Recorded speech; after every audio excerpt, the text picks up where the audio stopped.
Hey everybody, Krystal Gamer here with a new speed build today, and today's is another one that I'm doing for another one of Ninny's themed challenges. Now, those of you that follow my channel regularly will know that I did a Ninny themed challenge not too long ago, and in case you don't follow and you don't know what the heck I'm talking about and you're like, Ninny themed challenge? What is that?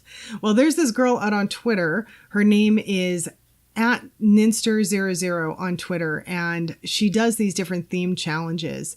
I think about once a month is roughly how often she does them.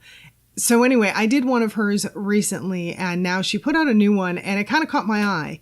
And this new one, the theme on it is back to the 50s. And so what she does is she comes up with like this overarching theme. And then from that overarching theme, she breaks it down into 4 different possibilities, 4 different options within that theme that she gives us to do. And this one here was, the 4 options were drive-in movies, diner, mid-century home, or laundromat. Well, I've just recently done a diner not that long ago. That's actually my favorite out of the 4 options that she gave us, was the diner option. I love diners. Like in real life, I love diners. My husband and I, if we're out traveling anywhere, if we see a diner, like you can almost bet money that we're going to stop and eat there just because of the fact that it's a diner and we love them and we love to try different like hole in the wall diners all over the place. So that was like the first one that I gravitated to, but I just built one like pretty recently. And so I was kind of like, well, maybe I should try something else. So I looked at the rest of the list and she had mid-century home and laundromat. Well, I built a laundromat a little while ago and I just did a video talking about that not that long ago when I was doing my laundry day challenge, actually. So I kind of didn't really want to do laundromat either. So that left me with drive-in movies and mid-century home. And I started with drive-in movies and I ended up building, I don't know, I want to say actually almost kind of the majority of a movie theater, but I wasn't loving it. I'm not even sure I was liking it. I don't know. I'm of mixed mind on it, and I definitely wasn't loving it. And I left that project. And a lot of times when I leave a project, I leave it because I'm no longer inspired, and I don't often go back to projects that I leave. So we'll see if I ever pick that up again. But a lot of times if I leave it midway, it ends up being an unfinished project that I end up demolishing later on down the road just because I don't have enough, I don't have enough inspiration for it. And that's kind of how I felt with this movie theater. So that then left mid-century home on the list. And I was like, okay, well, exactly what is a mid-century home? Like, what is the difference between mid-century modern and modern/contemporary? So I started looking up what the differences were online. And to be honest with you, at the end of this, and this is why I refer to this on the gallery as my attempt at mid-century modern, because even at the end of looking it up, I didn't find any website that could clearly tell me the difference between the styles, truly. So that was slightly annoying, but I went out and I looked at images of mid-century modern homes, and the design on this is very similar to at least one of the designs that I saw. And actually it's sort of got pieces from different mid-century designs that I saw. It's kind of what I tried to go with. And as you can see, the beginning of this video has an awful lot of stuff where I'm lifting everything up and I'm putting it all up on a hill and all of that stuff. And all of that ends up going away at the end. I left it in the footage mainly for people that watch speed builds, that kind of watch to learn if they haven't watched my tutorials on terrain forming and multi-tiered stairs and all of that. I figured watching the beginning of this might be a little bit helpful. So that was my main reason for leaving all of the hilly stuff in. But yeah, the entire thing does end up getting taken down, not all the way to the ground, but close to it. And mainly because I read online that most of the mid-century homes are pretty close to the ground.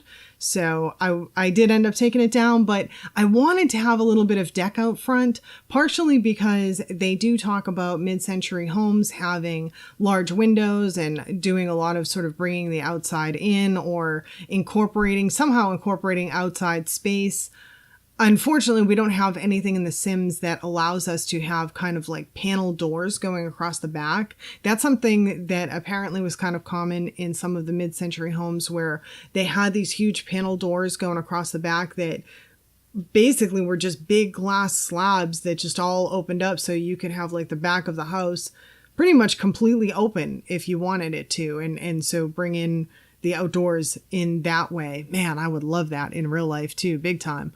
But in absence of that, I tried to create some big front windows with some deck space and have that kind of be the way I was bringing the outside in that way. And I had, you will notice maybe, that I had a fireplace in this.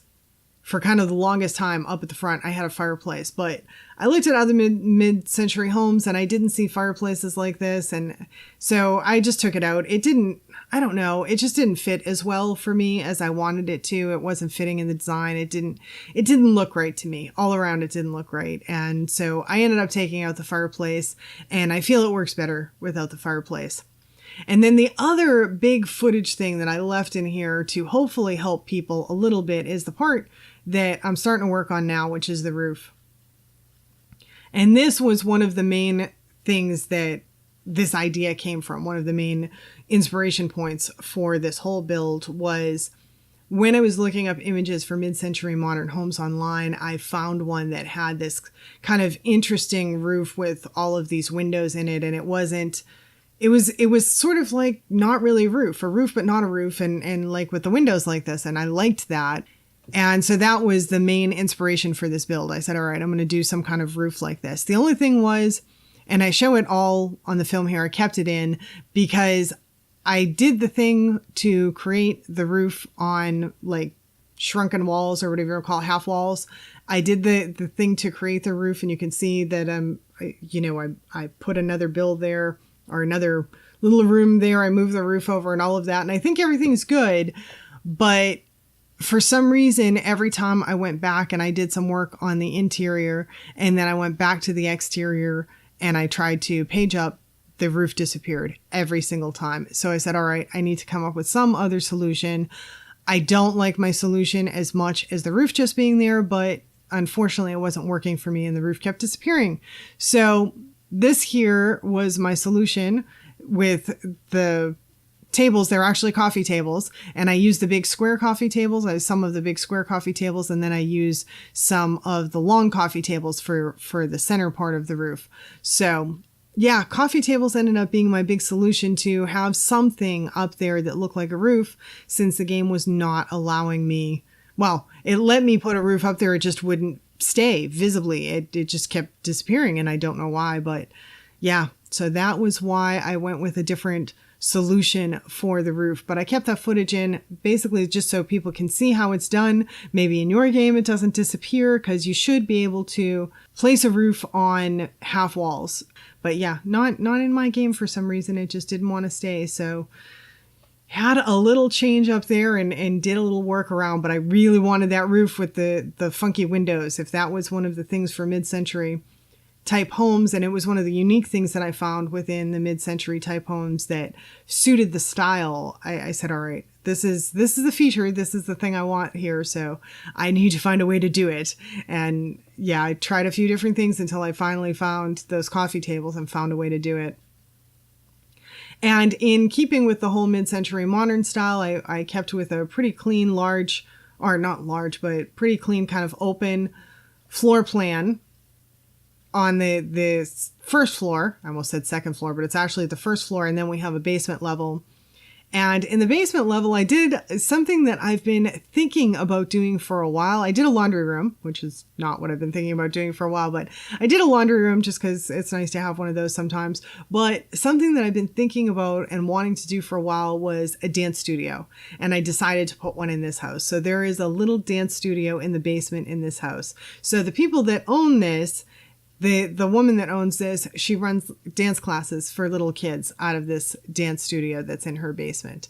So yeah, that's why this has a little dance studio here. And for anyone that wants to download it, and if you're looking at it saying, well, I'm never going to use a dance studio, that's like useless for me. It's basically mostly an empty room. So it would be a very, very easy conversion into either some kind of athletic workout room or wood shop room, or pretty much whatever kind of extra room you wanted it used as. Because I mean, how much stuff is in the dance studio? I created these things that are supposed to be bars and the mirrors and all that, but there isn't really that much stuff that is suitable to put in a dance studio. So yeah, it's kind of I don't want to say a plain room, but you know, there just isn't that much in there because it's just a dance studio. But yeah, I've been wanting to do one of those for a while, and I was happy to throw it in a build and have that be part of the build. And so the girl that lives here, she teaches dance classes for kids downstairs, and she also does a little flower arranging too. So she has a little flower garden in the back, and she has a little flower arranging station as well. And of course, just her little kind of space in the back. And it is a 1-bedroom, 1-bathroom, CC free house. And it is going to be on the gallery, and I'm going to put it up with Nini's hashtag for her challenge. But I don't know if this is the only build I'm going to do for that challenge. I might still... Maybe I'll go back to the movie theater or do something else for the movie theater, or maybe I'll do a diner. I'm not sure. I'm very undecided on that. I don't know if I'm going to try another mid-century modern or do something else from the list, or maybe not at all. Maybe this will be it. I don't know yet. It depends whenever the inspiration strikes and whatever that inspiration happens to be. But in any case, I have managed to talk my way towards the end of this video, and I'd be interested to see what you guys think. If there are any of you who are listening who happen to be, you know, mid-century home experts, if you want to let me know, does this fit the bill at all? Like, does this seem like a mid-century home even a little bit? Because I'm not entirely sure. I think I have it a little bit, but I'm not 100%. So if any of you are experts in that, let me know below in the comments. Did I pass or fail on the mid-century home thing? And whether I passed or failed on the mid-century home thing, just do you like the home? Do you think it's a cute little home? Something maybe for those that do downloading, maybe they might want to download. I think it's pretty, I don't know, kind of a playable home for a single sim or maybe a couple that are sims. It could make a pretty decent starter. Of course, without starter prices, because nothing I ever do actually has starter home prices. I don't remember how much this build is selling for, but yeah, knowing me, it's probably pretty expensive. But nonetheless, let me know below if you liked it. And if you did, and if you enjoyed the video, please do hit that like button and comment, share, subscribe, all that good stuff. You guys know the routine, all the stuff that helps us YouTubers out a ton. And thanks so much for spending the time with me today. Hope to see you all back again next time. Bye now.